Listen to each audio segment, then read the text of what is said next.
নমস্কার বন্ধুরা, আজকে আমার রেসিপি সিদ্ধিদাতা গণেশের সবচেয়ে প্রিয় প্রসাদ মোদক। কোনো রকম ঝামেলা ঝঞ্ঝাট ছাড়াই পনির দিয়েই মোদকটা বানিয়ে ফেললাম। ভিডিওটা শেষ পর্যন্ত দেখার জন্য একান্ত অনুরোধ রইল।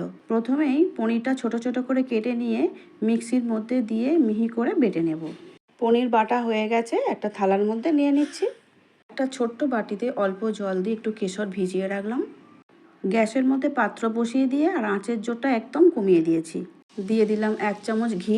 তারপর দিয়ে দিলাম যে ছানাটা মিহি করে বেটে রেখেছিলাম মিক্সিতে, সেই ছানাটা আর চিনিটাও গুঁড়িয়ে রেখে দিয়েছিলাম। স্বাদ অনুসারী মিষ্টি অনুযায়ী তোমরা চিনিটা দেবে। আমি এখানে 200 গ্রাম পনিরের সঙ্গে 200 গ্রাম চিনি দিচ্ছি। যদি তোমরা একটু মিষ্টি বেশি খেতে চাও তাহলে চিনির পরিমাণটা আর একটু বাড়িয়ে দেবে। চিনিটা প্রথমে ছানার সঙ্গে খুব ভালো করে মিশিয়ে নিতে হবে। এবারে দিয়ে দেব আমুল দুধ। 4 চামচ আমুল দুধ নিয়েছিলাম।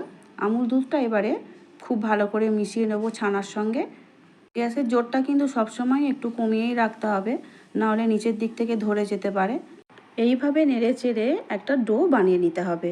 বুঝতেই পারবেন নাড়তে নাড়তে যে চিনির যে রসটা বেরিয়েছিল সেটা যখনই কমে আসবে তখনই দিয়ে দিতে হবে বাদামের কুচিগুলো। আমি কিছু আমন্ড আর কাজু কুচিয়ে নিয়েছিলাম, সেই আমন্ড আর কাজুর কুচিগুলো এবারে খুব ভালো করে মিশিয়ে নিতে হবে। বাদামগুলো খুব ভালো করে মেশানো হয়ে গেছে।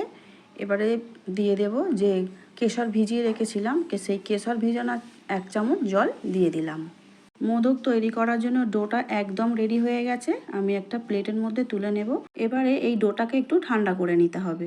তারপর যেমন সাইজ বানাবে মোদক সেই অনুযায়ী ছোট ছোট করে লেচি কেটে নিতে হবে। আমি ছোট ছোট করে লেচি কেটে গোল গোল করে বানিয়ে রেখে দিচ্ছি প্রথমে। তারপরে হাতের চেটোয় একটু করে ঘি দিয়ে গোল গোল করে বানিয়ে মোদকের শেপটা দিয়ে নিচ্ছি।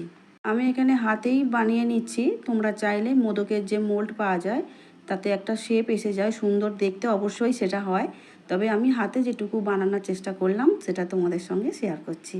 একটা কাঁটা চামচের সাহায্যে গাগুলো খুব সুন্দর করে ডিজাইন করে নিচ্ছি। দেখতেই পাচ্ছ যেরকম মোদক হয় চেষ্টা করলাম সেইভাবেই বানানোর। গণেশজির প্রিয় প্রসাদ মোদক একদম রেডি হয়ে গেছে। এবারে আমি একটা প্লেটের মধ্যে সাজিয়ে নিচ্ছি। আমার মোদক দেখে কিন্তু বাড়ির লোক সবাই খুব পছন্দ করেছে। জানি না এবার গণেশজি পছন্দ করবেন কি না, কিন্তু এটা ছোটোবেলা থেকেই শুনেছি, মায়ের মুখে বা বইয়ের পাতায় পড়েছি যে গণেশজি এই মোদক চুরি করেও খেয়ে নিতেন। ওনার এতই পছন্দের মিষ্টি এটা।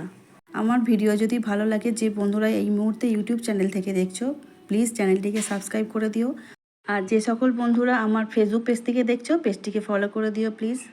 দেখা হচ্ছে আগামী ভিডিও নিয়ে। খুব ভালো থেকো, সুস্থ থেকো সবাই।